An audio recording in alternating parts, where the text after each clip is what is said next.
Hi, everyone. I'm Melissa Maloney with Happy Leader Enterprises. Very excited to be with you today. You are listening to Tools of the Trade podcast. Welcome, please welcome to another episode of the Tools of the Trade podcast, your number one construction industry resource. Hear conversations with industry professionals to get the tools, stories, and advice that you need to set your career on fire.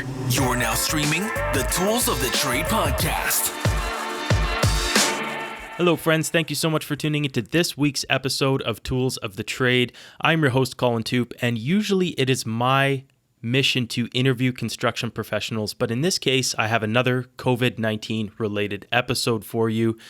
I have made it my mission in the interim while we're dealing with these uncertain times to try and provide an audio as well as downloadable resources on my website at toolspodcast.com/COVID-19.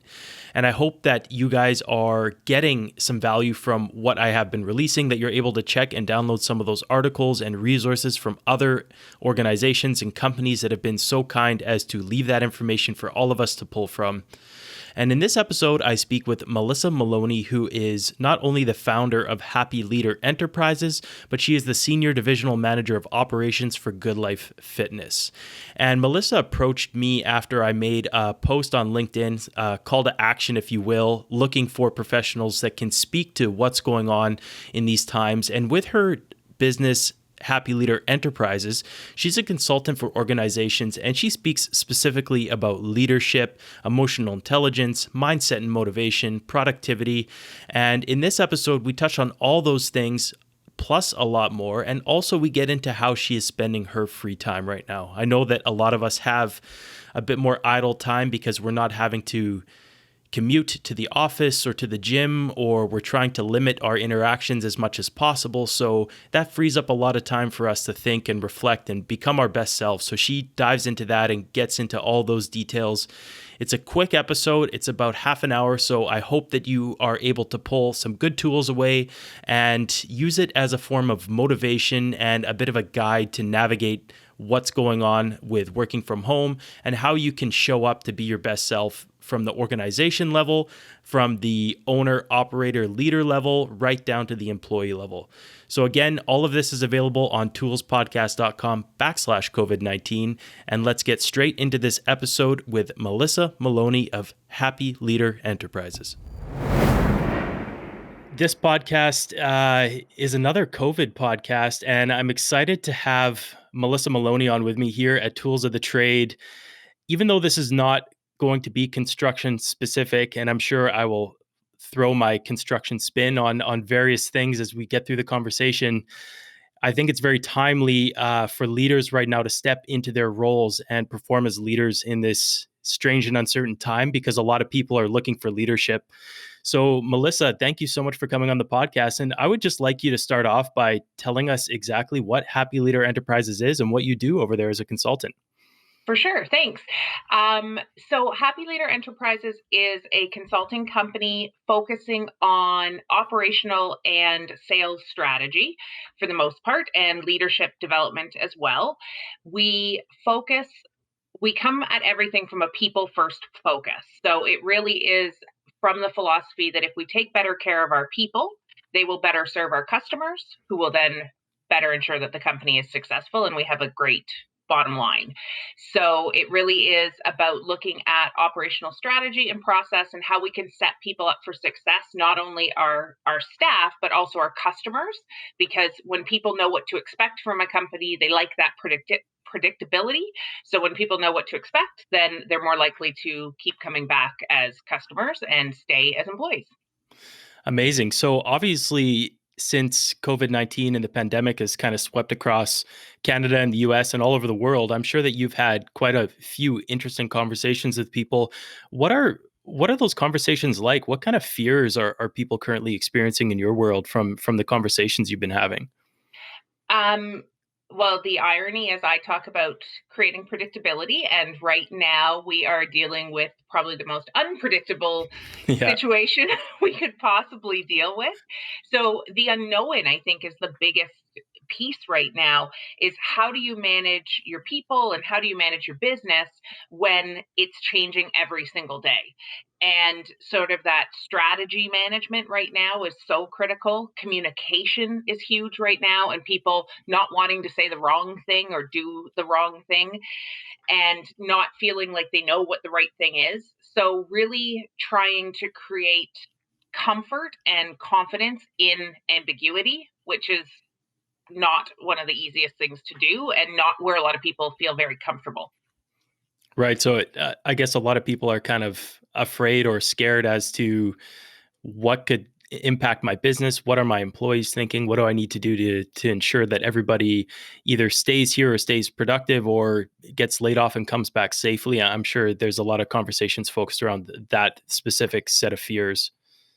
A lot right now. Like people are really people. I have to believe, and I the whole business is built around the belief that leaders want employees to be happy and healthy and safe. Right now, it's that balance of how do I keep my business going and how do I protect my people. And I think it really is um, charging leaders to step up and to rise, and but at the same time every day is different, and that leads to different challenges that they're not used to facing. And again, being okay saying I don't know right now, and that seems to be a part that is harder for some places. People, and for employees too, people want answers, but the reality is right now there's a lot of answers people don't have. Yeah, absolutely. Do you think that this experience, I know I read an interesting post today on LinkedIn and somebody said, it wasn't my CFO or my CTO, my CIO or my CEO that pushed the change in my business. It was a pandemic. And I'm assuming that a lot of people are going to understand what it really means to be a leader through a tough time, probably for the first time ever in their business or in their life due to the current circumstances. Yeah, I was doing a podcast on Monday that actually wasn't, it was booked way before any of this, and it was on mindset. And one of the things that I talk about is the fact that it's really easy to do the right thing when things are easy. It's a lot harder to do the right thing when things are hard. And I think this is going to change the face of business. I think it's going to change. I think we're 2 years from finding whatever that new normal is. And so there's going to be a lot of evolution in the next little while. And I think as scary as it is right now, I'm hoping some of the things that we're going to experience are going to be things for the better and open up more possibility for people and for all of us to learn a lot of lessons and create better things out of them. Now, while we're on the topic of leadership, and obviously people are going to experience that surge of growth potentially through this period, uh, how do you recommend people? Like, you can't plan for this. Obviously, you can't plan for an interruption in your business. Obviously, you can with a business continuity plan, but in terms of preparing yourself to be a better leader, what do you think people could be doing? Is it educating themselves? Do you have any books to recommend? Or I know that you really can't prepare for something like this, but to equip yourself with better tools to learn to prepare, is there anything you recommend? I think right now there's a lot of in leadership for the last few years, one of the biggest things that people have been talking about a lot more is emotional intelligence. And the fact that the best leaders are very emotionally intelligent. So they're able to manage their own emotions and manage other people's emotions well. And I think right now people need to step into that side of things and really understand how their emotions are affecting the people around them and how can they manage their own selves, and being very perceptive of other people's emotions right now. So I think anything that people can do to really look at and ramp up their emotional intelligence is going to help people get through this.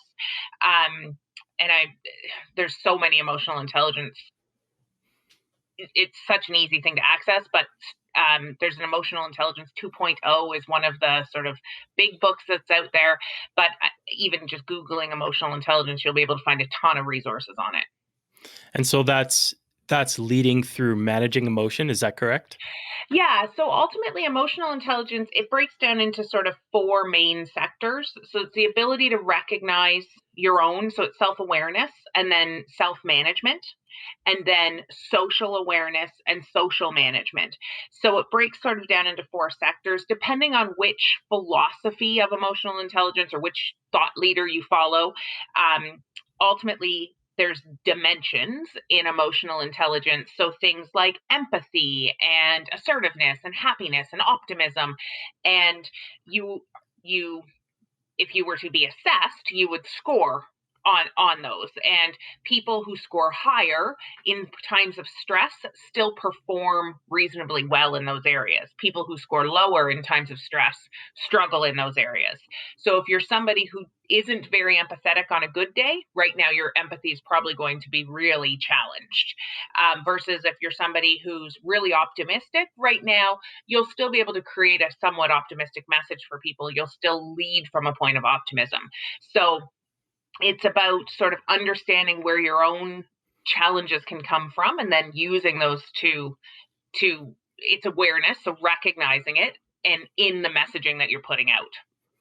Yeah, that makes sense. And one of the things that comes to mind for me is, and I hate making this reference too often, but the older construction generation is typically brought up to not show their emotions and to Yeah. be very cold. So that's going to be a huge hurdle that a lot of people are going to have to overcome, is becoming vulnerable and sharing that vulnerability with their team, and leading and managing their emotions a little bit better than they're probably typically used to, because construction can be a little rough and tumble sometimes, or most of the time, I should say.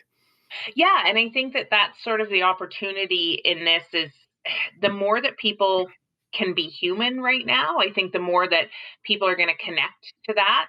And that's where trust is going to be built. And that's where right now, brushing off people's feelings is probably the worst thing we can do because people are in a high point of stress. And if we're looking at how can we make sure if we do have to lose people right now that they want to come back, well, I want to come back to a leader who treated me well on my exit, more likely than I'm going to come back to somebody who didn't. To that point there's a lot of businesses, and again, construction specifically, where we have had to lay people off due to job closures or shortage of work at this current point in time. And those people are going to be re-entering the market at some point in time. And I guess a big question that a lot of people are having is, how can we ensure that those employees come back to this company, or that we retain them through this period? What would you recommend outside of just good leadership, which you may or may not already have, and it may or may not be too late to exemplify the good leadership and display that to your team? But outside of leadership, what do you think people can do to ensure that their employees are returning to work within their companies? I think one of the things that I would really recommend right now is recognizing that our employees are also going to be our communicators out in the world. So if their message in terms of how they left is negative, it's not going to have a positive spin on your business. If the reality is people are social media fiends right now, and Yeah. so if I get let go in a way that doesn't make me feel great, I'm probably posting it. So it's really about looking. It does start with that initial layoff conversation. Um, Ensuring people understand it's not their performance, it's not about them, that we want you to come back. Like, have some honesty around that, and even honesty around what you don't know. I don't know when that's going to be, but I will stay in touch with you. And then I would really look for, this is different than traditional construction layoffs where it's seasonal because it's so unknown right now. Hmm. So I would look for those opportunities to stay connected. So is it that you could shoot an email off once a week as the government continues to announce things and change things? Could you send a communication out so that people know you're on top of it, and here's what we know? Could you still be that information source for those laid off employees so that the messaging is coming from you, because people are looking for messages right now? And the more in contact you stay with your employees, even while they're laid off, the more trust you're going to have, the more they're going to trust your messaging and listen to your messaging. And hopefully that's why they would stay with you. Yeah, interesting. That brings up a good point because I'm sure a lot of people are focused on communicating with their direct staff that have to go out into the field every day, and they're wondering what's going on and what information do I need to trust. And a lot of companies are doing a pretty good job at letting them know what their internal policies are and what the government regulations they're following are, and what you're seeing it directly on job sites, what type of signage is posted, and what type of health and safety protocols have been put into place. So it would make sense. I think a lot of people should think about that as well, like focusing on not just the people that you're keeping, but the people that you've had to temporarily let go, is to stay in communication with them and ensure that they're up to speed on what you're doing, so that it's not just, you're right, like a clean break, and that person never has contact with you again until you are desperate for people because the work started to pick up again. Yeah, one of the things the way that I always say to look at it is the more information that people have, the less gap there's going to be. And when there's an information gap, people fill in that gap with their own story, their own version, the version they heard on social media, the rumor. So the more you can ensure there's no gap, the less likely they are to fill that gap in themselves. So obviously, a lot of people have transitioned home and are working from home, myself included, probably yourself as well. So now that we have this large influx of our team working in remote locations, staying in contact obviously is something that we have control of. But one of the things that you're going to have to take personal control of is staying focused and making your way through this online challenge, because I know for some people it's the first time using technology. For other people it may be the first time having to work at home, and there's all sorts of distractions. So what do you recommend to help stay productive and focused from either the employer's aspect or from the employee's aspect, personally performing the work? So when you think about distractions, I look at them as decisions. So anytime there's a distraction, say a cell phone notification pops up or an email pops up or a child knocking at a door, which right now is the reality. Yeah, you hear that all So the time right now. so every time those distractions come up, you have to decide whether or not you're going to deal with them or if you're not going to deal with them. And right now, the challenge of working from home is that there's just more of them to decide between. So I would look at how can you eliminate the distractions. So there's some things, and I recommend them 365 days a year, with or without a pandemic. You you have the ability to turn off the notifications on your cell phone, turn off the pop-up windows on your computer. All of those things that have the opportunity to pull your focus away, those little things that are kind of constant distraction darts almost coming at you. And the more you can eliminate those, the more that just takes the easy stuff off the plate, because it's way easier to turn a notification off than to stop a 3-year-old from knocking on your door. Or Yeah. in my case, stop your dog from needing to go outside 100 times a day. So look at those easy wins first. Go after the low hanging fruit, and eliminate those. But then I would look at what are those critical times that you really can't be interrupted. If you have a conference call that's a really important conference call, creating strategies around those things, because I think the reality with all of this for people right now is we have to be okay. It's not going to be perfect. So the better we can identify, okay, this is the hour that I know I need to be able to focus, or this is the 2 hours. If you can plan for the short chunks that are really critical, you're probably going to be more successful. Trying to plan for every minute of the day, it's not going to work. But what they say is it takes 28 minutes to refocus every time you get off focus. So that's why I say get rid of the easy stuff first, because we're just dealing with more big distractions now than ever before. Yeah, I definitely buy into that. Like lately, I've been noticing that I'm a victim of those notifications, especially with emails. I was looking at my emails this morning, and between 7:30 and 10:30, I was getting an email every like 2 minutes, Yeah. and they just kept going pop, pop, pop, pop. I think another thing that people should also do, and this is just a personal recommendation, only reply to the person you're intending on replying to in an email. Don't CC the whole chain. Like, come on, guys. Like The that is like. reply all is bad right now. Yeah, the reply all right now has become out of control. So if you're listening, just be very diligent. Only say thank you to the one person, not the 50 that are CC'd on the email. Please, thank you. Um, Another thing that I was thinking of as well is it's amazing when you're able to tell yourself, for this next whatever it is, 2 hours, I'm going to completely ignore my inbox. I know it's going to get full.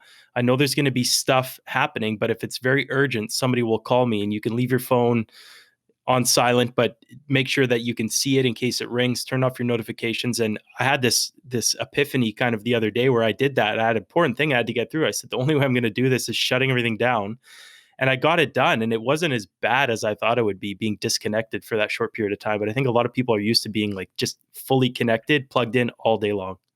Yeah, and I think with the email, like I actually recommend that on a regular basis is set a few times a day that are email times, and don't actually read the email unless you're going to do something about it. Because every time you read an email, if you read the same email 10 times, you're probably wasting 10 minutes and you still haven't acted on the email.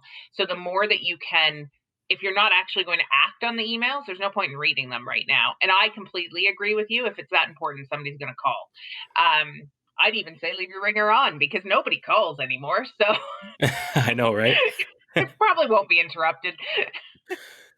Um, so that's kind of the mindset and the focus that we need to have when working from home. But when it comes to just general mindset and fear outside of, well, I guess fear comes with potentially losing your job, thinking about your family potentially becoming ill, especially the older ones that are more susceptible to experiencing worse symptoms than others.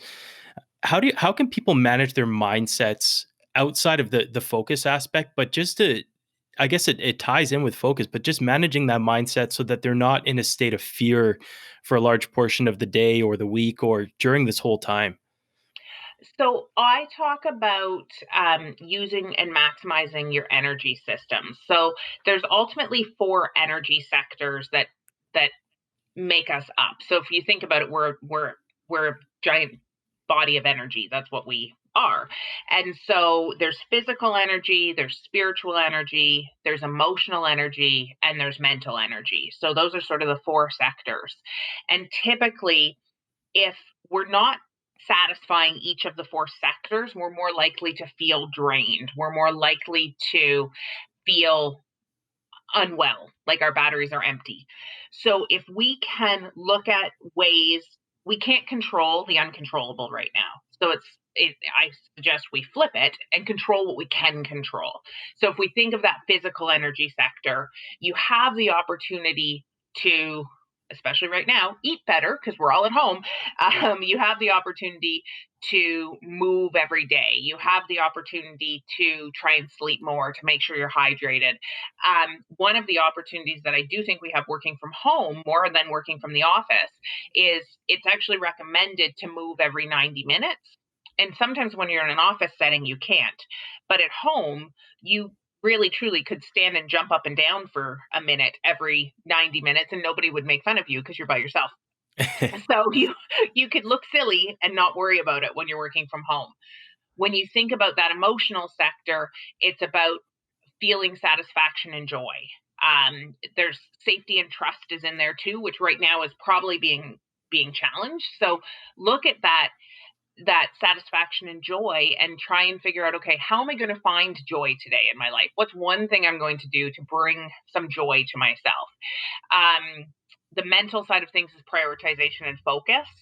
And that I think is being challenged for people right now. They're struggling to focus, they're struggling to prioritize. And so really looking at some of the things we've already talked about, how can we eliminate distractions?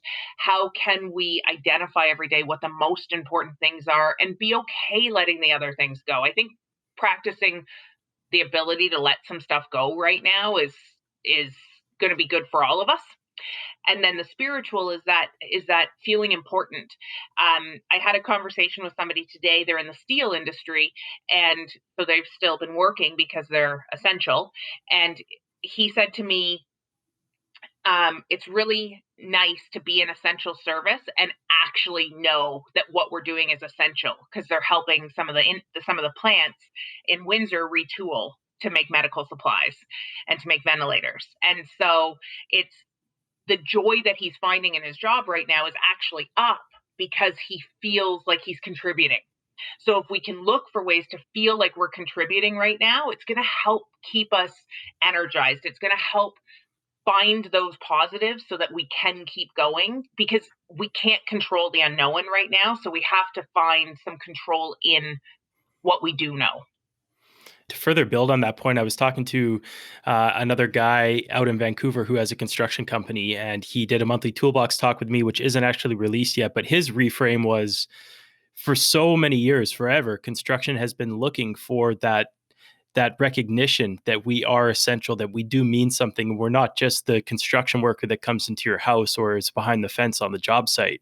And we've finally been given that recognition globally in most cases, that we are a big portion of the backbone of the economy, and we are the economic engine that is pushing things forward, and not only creating the medical supplies, but building the hospitals and the infrastructure that all of us still need to work in and drive on every single day. And I think it definitely, it's hard because a lot of construction individuals are stuck between a rock and a hard place. I can go home and not work, or I can stay because I'm essential and risk getting sick. But one thing to keep in the back of your mind is just the fact that we have finally achieved that global recognition that we do have important jobs and we are keeping a lot of things going. And I hope that it does help the industry from an optics perspective, and I hope that we can continue to build on that when we do eventually get back to work full time. I think that's a great way to look at it. And again, that hopefully makes people feel good about continuing to go to work every day and really feel their importance. In regards to going back to work, I know in a conversation I had with another gentleman who is in the business continuity, and risk sector, he talked about the level of touch and go and care that you're going to have for people coming back that may have experienced loss or trauma, or they may have been sick, or they may have financial strain.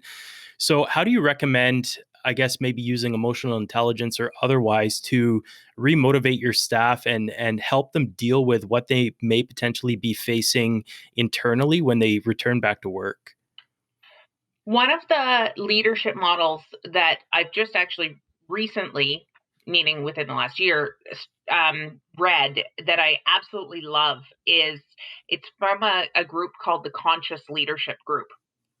And they talk about leading from above the line or below the line. So when you're above the line, you're leading with curiosity, you're leading with openness, and you're trying to learn and understand. And when you're below the line, you are trying to win and be right, and you're defensive and you're closed.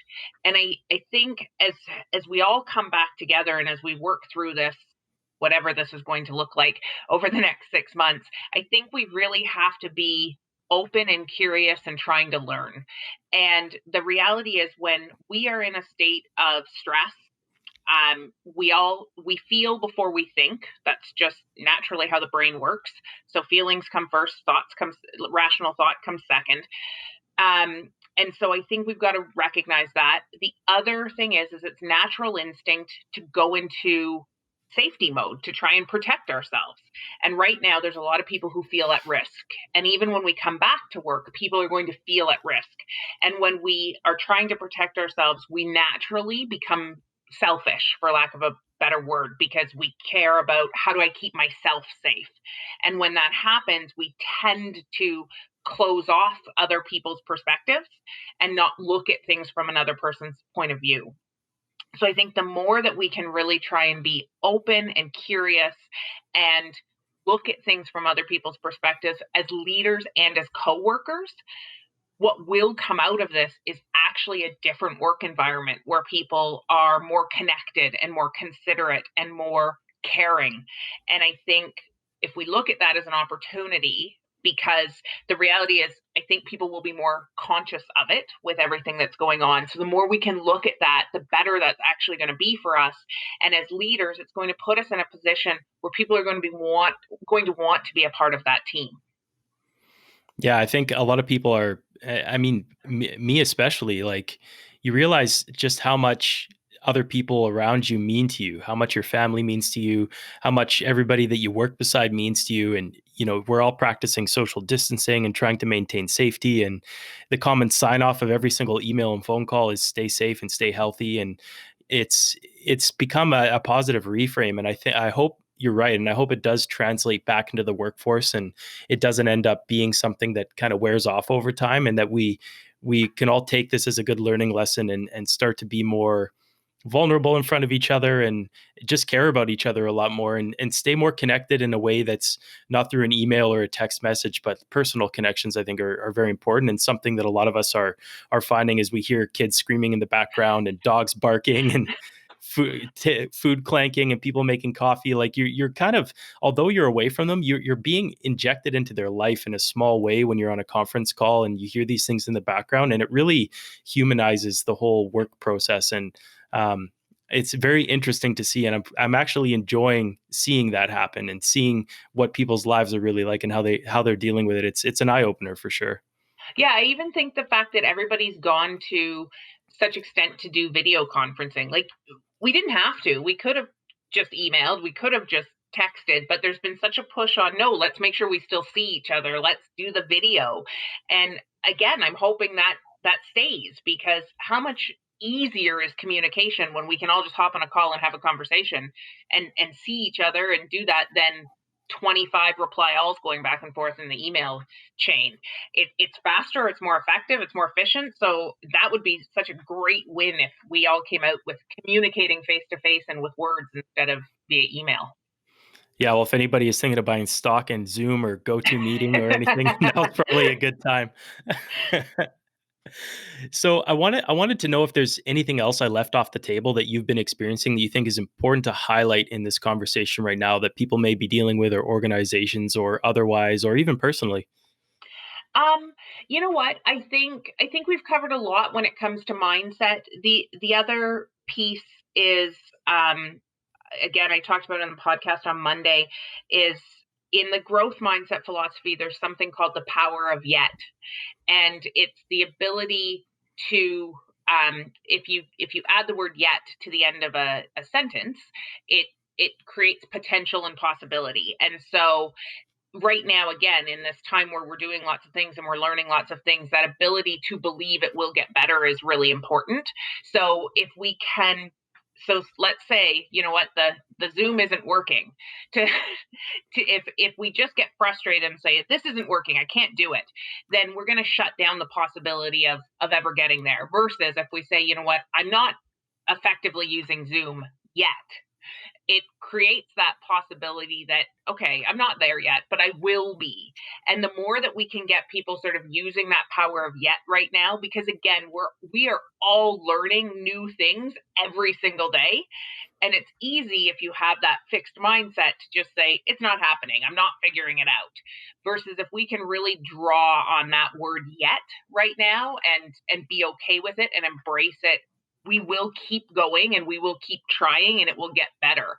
And it just changes the perception that little tiny bit that helps with that mindset piece. Amazing. I like that. Yet. It Yeah, hasn't happened yet. I haven't got it yet.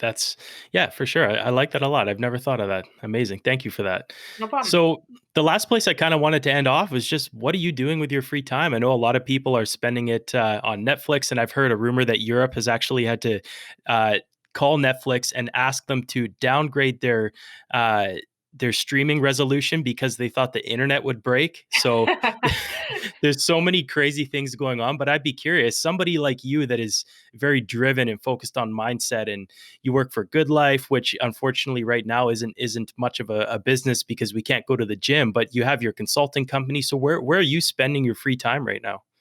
You know what? I'm in the position with the consulting company of having to do a bit of a pivot because a lot of my business is based around speaking engagements. So those have all been indefinitely postponed. So I, Yeah. and that's usually how I find my clients. So I've actually spent the time doing a lot of reflection and looking at, okay, what does my business look like if there's no events for 6 months or for 8 months? And so looking again at creating e-guides and updating my website and looking at ways to increase my tech value. And I've been doing a lot of podcasts and recordings and really trying to support the business community. I feel it's a way I can give back right now is I'm just doing free webinars and podcasts and trying to give back, and trying to give people as much information as I can. Amazing. Well, Melissa, this has been so much fun, and I've really enjoyed all the reframes and mindset tips that you've left us here with today. If anybody is listening to this podcast and they want to get in touch and they want some consulting or some more information about what you do and what your company does, where can they get in touch with you? The website is www.happyleader.ca, or they can email me as well, and it's super simple. It's melissa@melissamaloney.ca. Perfect. And when I do post this, I will link to everything mentioned there at toolspodcast.com/COVID-19, where I have tried to do my part in corralling and harnessing all the resources that I found that organizations have been providing and downloading, because I found that everybody wants to have some impact and inflict some change, which I think is great. And this is the same for apprenticeship and a lot of other things that I've been talking about recently. But I'm trying to provide kind of a one-stop place for people to look for information, and they can pick and choose whatever they feel fits for them. But it saves them having to search. So you'll be posted there along with anything else that's related to managing these challenging times. And I just wanted to thank you so much again for coming on and imparting your wisdom on us and helping us get back and get stronger and stay safe and keeping the mind sharp. Awesome. Thanks for having me. That's a wrap. That's a wrap, everybody. Thank you for tuning into this episode of the Tools of the Trade podcast. Don't forget to hit that subscribe button and leave us a 5-star review. For show notes, blog posts, resources, and access to our newsletter, check out toolspodcast.com.